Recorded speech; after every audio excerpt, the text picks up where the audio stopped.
감사와 기쁨과 찬송과 즐거움이 가득한 그런 시인.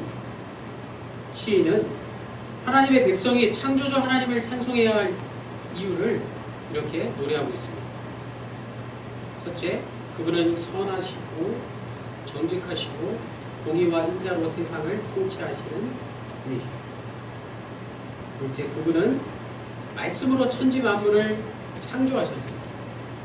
셋째, 그분은 선한 계획을 세우시고 세상 역사를 주관하시며 많은 군대로도 이룰 수 없는 구원을 자기 백성들에게 베푸십니다. 자, 하나님의 인자하심, 주의 인자하심을 생각하면서 오늘 본문 12절로 가보겠습니다. 여호와를 자기 하나님으로 삼은 나라 곧 하나님의 기업으로 선택된 백성은 복이 있도다. 복이 있도다. 시인은 하나님을 주인으로 모신 하나님 나라의 백성이 얼마나 복된가를 노래하고 있습니다. 여기서 우리가 무엇이 복된 것인가를 분명하게 알 필요가 있습니다. 대부분 무엇이 복된지를 잘 이해하지 못한다는 사실입니다. 만약 시인의 노래가 지금 나에게 공감이 되지 않는다면 시인이 노래하는 복과 내가 생각하는 복이 다르기 때문입니다. 오늘 본문을 읽으실 때 시인의 마음이 느껴지셨나요? 내가 복된 사람인가 느껴지셨나요? 지금 나는 하나님의 자녀로 누리는 복이 아니라 내 자신만을 위한 이기적인 복의 기준으로, 노래의 기준으로 생각하고 있지는 않느냐. 대부분이 정말 안타깝지만 그걸 설교의 소재로 사용합니다. 조심하세요. 하나님의 자녀로 누리는 복이 무엇이냐? 하나님의 자녀로 누리는 복을 알지 못하면 지극히 개인적인 것들, 개인적인 이해, 손실에 매여서 울고 웃고 불평하고 자랑하고 하는 것입니다. 어찌 그런 것들을 복이라고 할 수 있겠습니까? 오늘 말씀 제목을 생각해 보십시오. 본문에서 가장 많이 나오는 단어가 바로 인자하심. 모두 3번 나오는데요. 하나님의 성품 인자하심이라는 단어가 가장 먼저 5절에 나옵니다. 5절을 다 같이 읽겠습니다. 시작. 그는 공의와 정의를 사랑하시며 세상에는 여호와의 인자하심이 충만합니다. 다시 한번 읽겠습니다. 시편 33편 5절 시작. 그는 공의와 정의를 사랑하시며 세상에는 여호와의 인자하심이 충만합니다. 하나님에게 인자하심이 충만하다는 뜻이 무엇입니까? 그건 하나님은 공의와 정의를 사랑하시는 분이시다라는 것과 연결됩니다. 하나님이 인자하시다는 것은 공의와 정의를 빼고는 설명할 수 없다는 말이에요. 공의와 정의, 즉 옳음의 뜻이 무엇입니까? 우리가 생각하는 것과 다를 수 있습니다. 오늘 말씀 제목에 나와 있듯이 하나님의 공의와 정의, 즉 옳음이란 것은 다른 사람을 인자함으로 품어 안는 것입니다. 그렇게 생각하시나요? 옳다는 게, 정의롭다는 게 무엇이라고요? 다른 사람을 품어 안는 거예요. 그게 하나님의 정의입니다. 하나님의 정의는 그동안 우리가 생각하는 것과 분명히 다릅니다. 세상이 말하는 정의와 분명 다른 회복적 정의의 뜻이 있습니다. 그래서 내가 인자해지려면 어떻게 하면 돼요? 옆에 있는 사람을 품어 안으면 그게 옳은 사람이 된다는 것입니다. 그게 정의로운 사람이라는 뜻입니다. 어려운 일을 도와주는 게 바로 하나님의 정의의 오름입니다. 단순히 힘만을 가지고 사는 인생과 하나님의 정의를 베풀고 사는 인생은 다릅니다. 하나님의 정의가 이 땅에 이루어지는데 하나님의 손과 발이 되는 게 바로 우리 그리스도인의 목표가 되어야 합니다. 하나님은 이미 그 일을 하고 계시는데 우리가 어찌 그 일을 모른 척 할 수 있겠습니까? 동참하지 않을 수 있겠습니까? 하나님의 정의를 이 땅에 실현하는 사람, 그 사람이 바로 복 있는 사람입니다. 복 있는 사람은 하나님의 정의를, 하나님의 인자하심을 이 땅에서 실천하는 사람입니다. 계속해서 13절, 15절까지. 13절에서 15절까지는 하나님이 복 있는 사람을 굽어 살피신다고 계속 말씀하고 계십니다. 굽어 살피신다는 말씀도 13절에서 15절까지 3번이나 나옵니다. 반복하고 있죠. 매우 중요하다는 뜻입니다. 하나님은 인간 없이 세상을 창조하셨지만 계속해서 그 창조 사역을 하시는데 지금 우리와 함께 하시기를 원하신다는 뜻입니다. 그래서 우리가 늘 듣는 말이 하나님은 우리와 함께 하신다. 이건 아닙니다. 하나님이 우리와 함께 하시는 이유가 바로 이것입니다. 하나님의 창조 사역에 우리가 동참을 해야 하기 때문입니다. 영상에서 보셨듯이 구약시대 고대인들은 숨, 바람, 영 이 3가지를 같은 것으로 생각했습니다.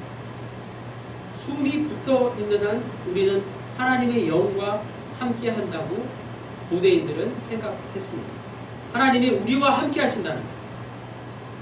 그게 바로 숨을 쉰다는 것. 다시 말해서 성령과의 교감이라고 말할 수 있습니다. 영상에서 본 내용들이 굉장히 도움이 많이 되죠. 성령은 인격적인 분이시고 삼위일체 하나님과 한 위격이신데 숨을 쉰다는 것만으로 공기만 왔다 갔다 하는 게 무슨 성령과의 소통이냐 이렇게 생각할 수 있습니다.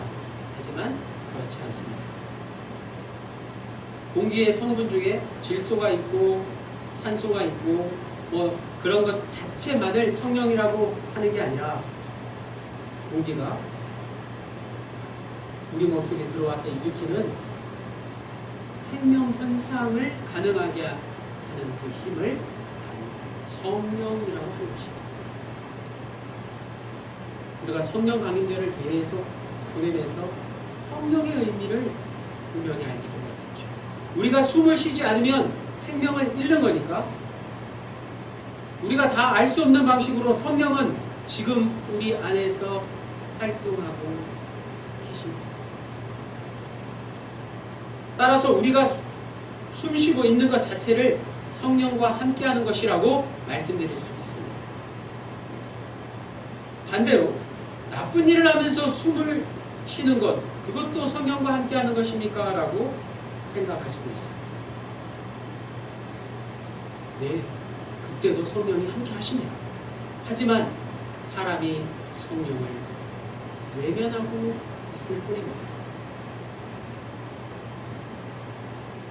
성령과 함께 있으면서 악을 행하는 사람을 왜 그냥 놔두느냐 질문할 수 있습니다. 그건 놔두는 것 자체가 악에 대한 심판이기 때문입니다. 성령이 그 자리에 함께 하시는데 인간이 악을 행하는 것은 그것을 막지 않는 것 자체가 악에 대한 심판이라는 사실입니다. 16절에서 17절까지 우리 다 같이 읽겠습니다. 시작. 많은 군대로 구원 얻은 왕이 없으며 용사가 힘이 세어도 스스로 구원하지 못하는 것.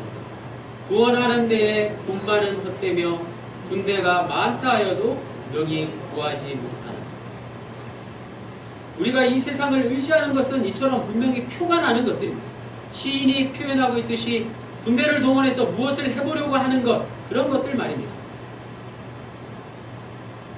그러나 하나님만을 의지하고 그분만을 도움의 원천이라고 생각하는 것은 잘 평안하지 않습니다. 그거는 성령만이 하십니다. 지금 내가 돈과 재물과 건강을 의지하면서 사는지, 아니면 그것 너머에 이 세상 모든 것을 창조하시고 역사를 이끌어 가시는 생명의 원천이신 하나님만을 의지하며 사는지,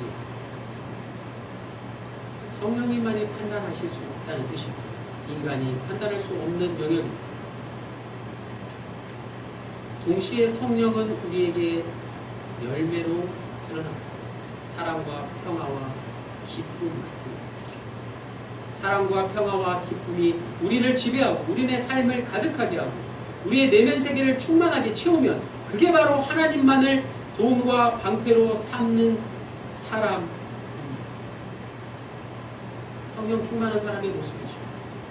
믿음도 이와 비슷한 것입니다. 그러나 겉으로 아무리 많은 것들이 잘 되고 잘 나가는 것 같지만 그에게 사랑과 평화와 기쁨이 없다면 그것은 본문의 표현대로 군대나 군마나 의지하는 것과 다를 바 없는 삶입니다. 이 두 가지 사실을 종합해 볼 때 성령 받은 사람은 결코 다른 사람을 정죄하지 않는 동시에 사랑과 평화와 기쁨이 넘치고 변함없는 믿음을 가진 사람이라고 말씀드릴 수 있어요. 성령 충만한 사람.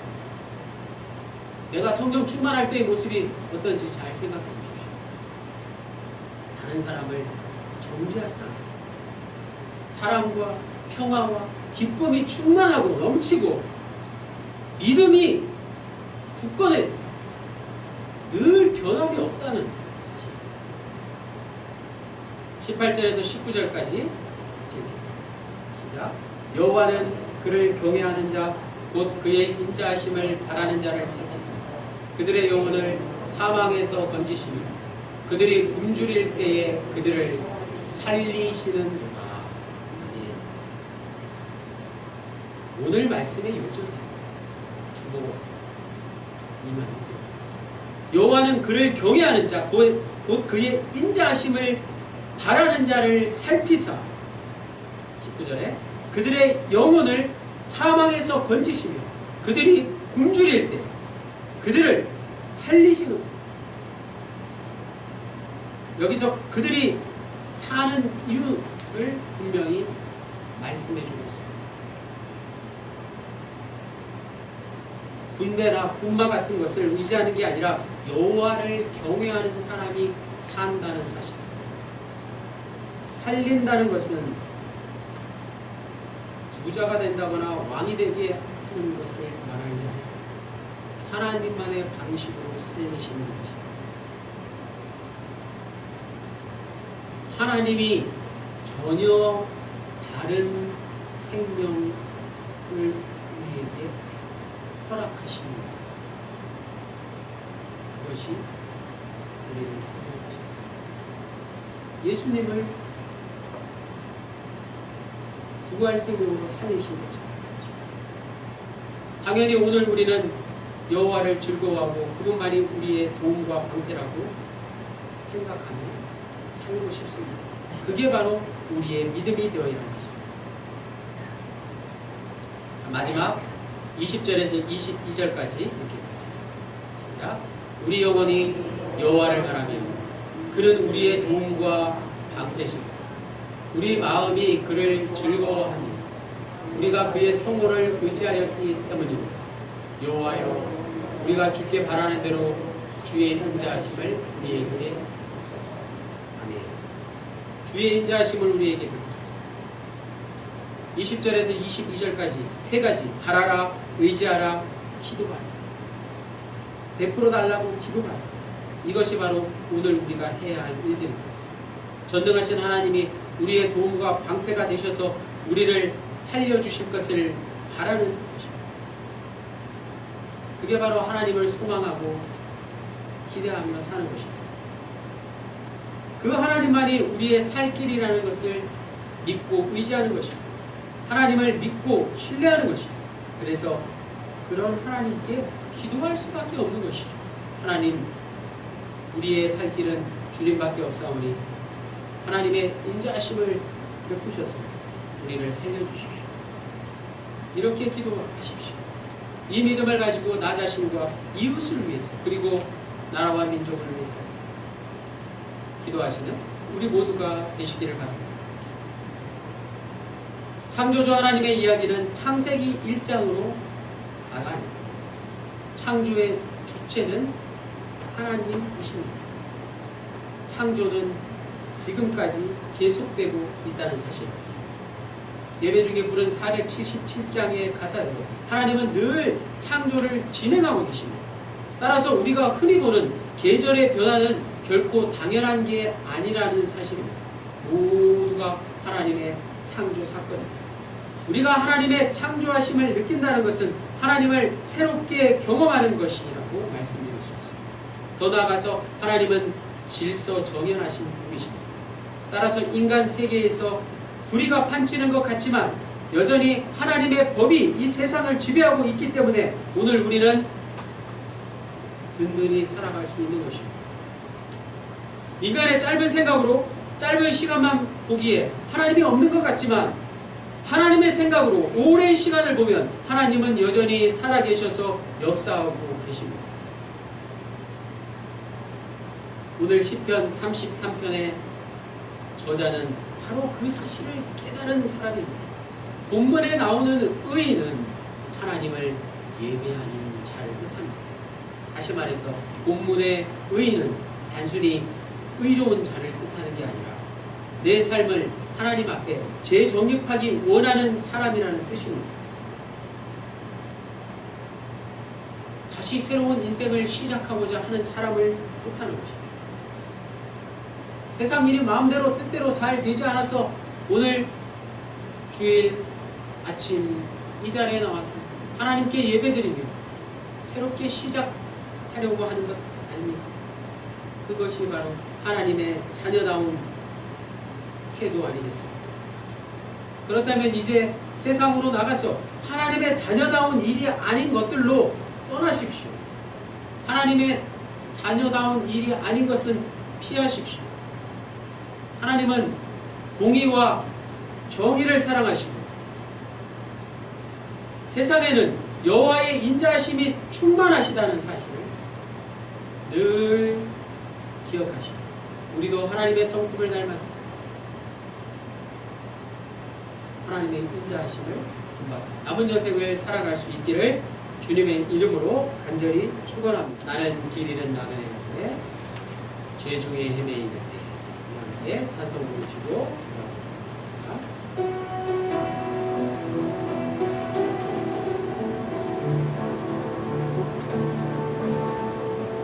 나는 길 잃은 나그네였네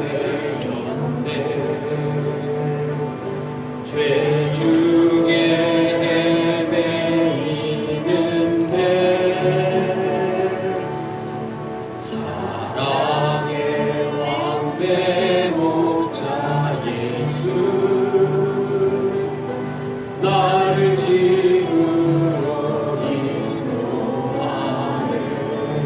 나의 영혼이 피곤할 때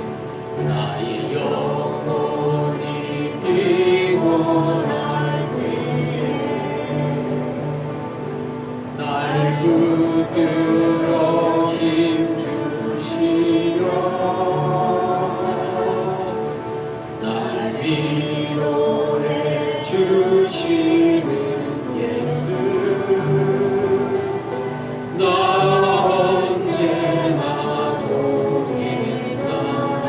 할렐루야. 진실로 선함과 진실로 선함과 그 인자하심 날마다 함께 하시리라. 진실로 선함과 그 인자하심이 날마다 함께 하시리라.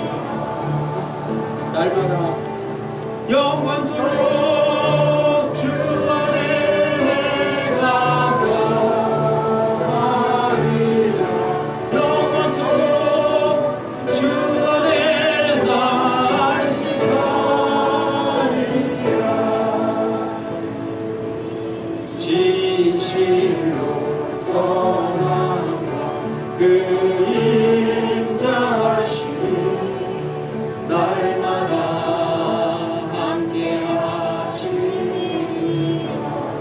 날마다 함께 하시리라. 날마다 함께 하시리라. 기도드리시겠습니다. 주님, 주의 인자하심을 오늘 본문의 시인처럼 우리도 고백할 수 있게 해주시고 하나님의 자녀로 의인처럼 살게 해주십시오. 여호와 하나님의 선하심과 인자하심을 내가 속해 있는 가정과 직장과 사업터와 지역 사회 곳곳에서 충만히 전하며 살기를 간절히 빌고 원합니다. 선하시고 인자하신 하나님의 아들 예수 그리스도의 이름으로 기도드립니다. 다 함께 일어나시